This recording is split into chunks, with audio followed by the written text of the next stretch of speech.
Hey Jet Setters, and thanks for joining me on Takeoff. I'm your host Tara Shapansky, and today we are going to do a walking tour of Gaudi's masterpieces around Barcelona, Spain. Are you guys ready to go? Let's take off. And just like always, I appreciate your love and support by dropping a comment down below. Be sure you like, share, and subscribe. No trip to Barcelona is complete without at least visiting its exterior.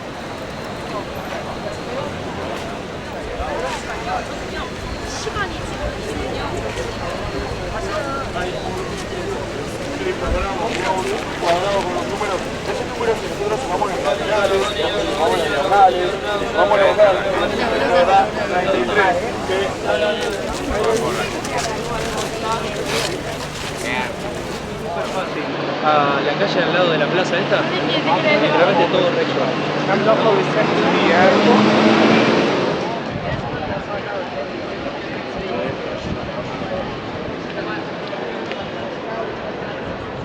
With over a century in the making, Gaudi's masterpiece is so sublime it has wowed visitors throughout its construction. And the man with the plan, Gaudi himself, is buried under his lifetime's work.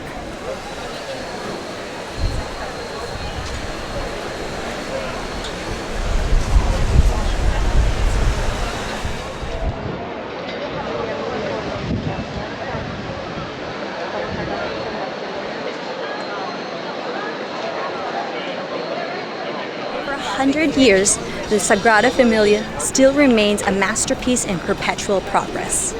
But if you want to get inside, you have to plan your tickets way in advance, or you won't get in.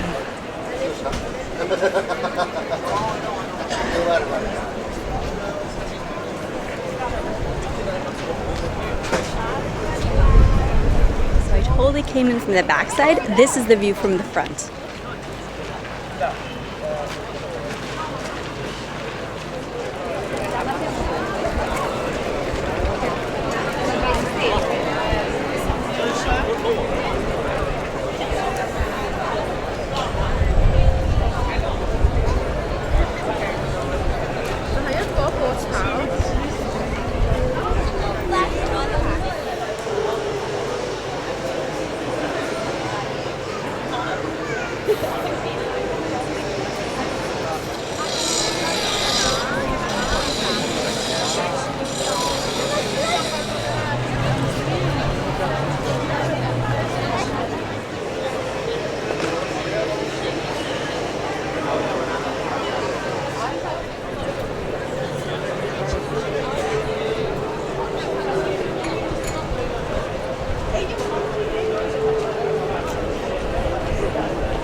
Nosotros ahora y luego después como...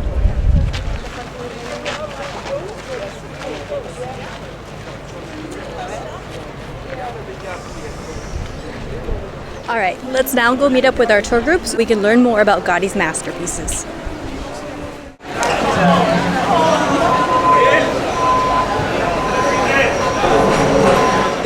The one in the Gothic Quarter and the Sagrada Família are the only remaining glass structures that haven't fallen as a result to like the elements, wind, rain, and all of that. But then this market is very significant to Barcelona, to Catalonia, because in the 1700s when the Romans were here, this is where everyone would come and sell their meat. But then as you can see, everything that greets you is meat. The first thing that you see is meat because it's trying to continue the tradition de la boqueria. This is a famous market that was TikTok popularized in 2021, and then it became a tourist trap.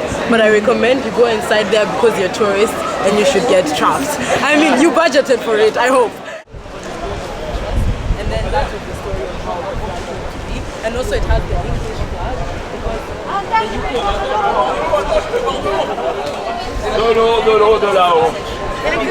So the story goes is whoever drinks from this fountain will come back to Barcelona rich. Very nice. I'm not gonna be rich. No water from here. Let's try the other one. I gave you guys the money, yes. How does it work? You lift up? You have to place it down. You press it down? Yeah. Ah, okay. So this is called a pagnotte. This was a tile that was submitted by the people after the Civil War because a Swiss blog blog. Wow. A Swiss newspaper released a news article saying Barcelona was the dirtiest city in Europe. Why? Because none of the streets were paved. They were paved, but they were it had a lot of mud and rainfall like in the 80s.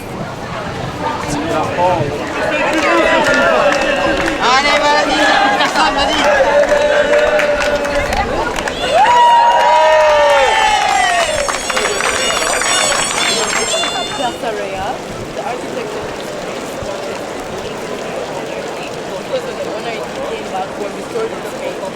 after the war, they brought back religious covenants because a lot of religious covenants, but churches, mosques, they were all shut down. The only one that was still running was the one in the Gothic quarter, the Barcelona Cathedral. But then the person wanted this to be for the monarch, that's why it's Plaza Real, which is Square of the Kings. That's what it's called. And the city council that screwed him over. The architect partnered with the government and the city council to help to get new artists. And since Gaudi was fresh from university, he was like, oh my god, yay, I want to start sculpting because my father was an ironsmith and I want to pay homage to my father as well. So he submitted his ideas of 2 lampposts and the architect was like, oh my god, I love it. Told the city council provided Gaudi a contract with an advance payment. He started the project. So he made 1 lamppost and then he went as a teenager. That's when he started his house. So yeah, that was the story of the government of Spain. They've been screwing people over since then. How do you know this is for a rich family? It's because of the design. How you will know every house is for a rich family is because they try to show off. So this family used to sell umbrellas. That's why it's called Casa de Paraguas, which is umbrellas in Spanish. This family used to work for the government and they were also merchants. So they were very rich. Also, I don't know if it was rich with corruption and they had money. Okay, because this place is a 25-room house, but out of all those rooms there was no toilet. Gothic, but also tell the story of Catalonia, right? So it transcends from dark to light. As you can see, it starts with the dark iron pieces, and then there's a raven because this is the house of the raven, and they want it that in. But then from darkness to light, and because the houses, this Barcelona is built on squares, the light hits only the top part. So it connects that light, the light shows when it transcends to light. But then this is where Gaudi started also discovering his love for dragon scale. As you can see, the chimneys is in the design of dragon scale. Most people are like, oh, that's a rainbow, but a dragon scale. And then why I actually like this house because inside you see where when you enter the street, this is a horse table, but then there's a tiny bit table where the servant because of the horses of the 45.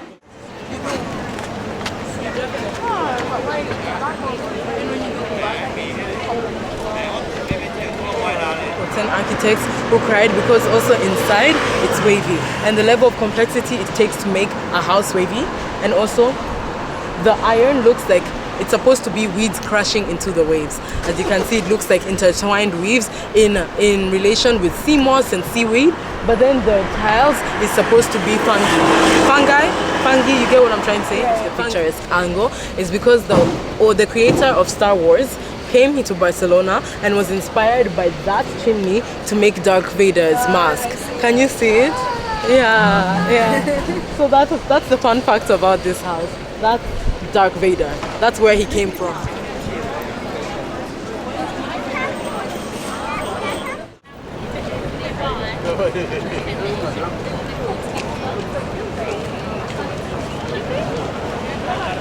It's supposed to be dragon scales.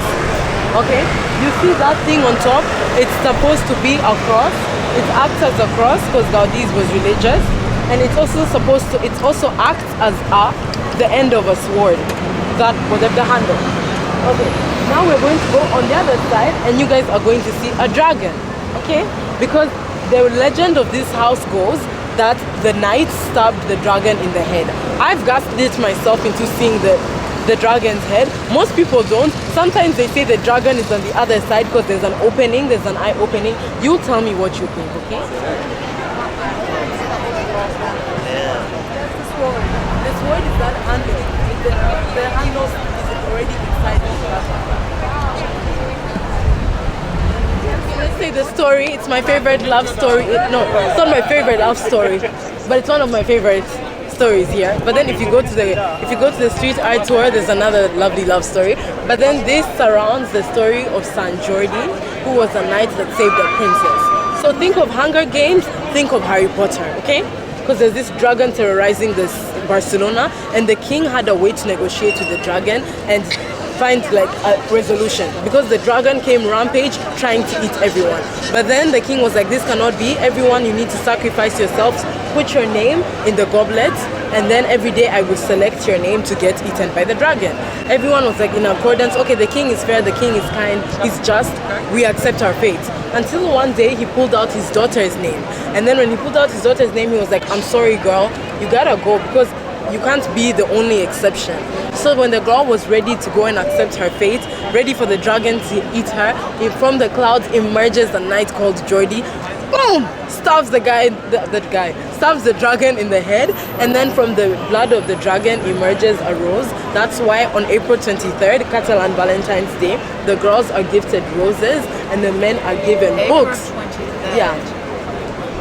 Men are given what? Books. Because men are so smart. Yes, we love a man. Yes. So they give you flowers.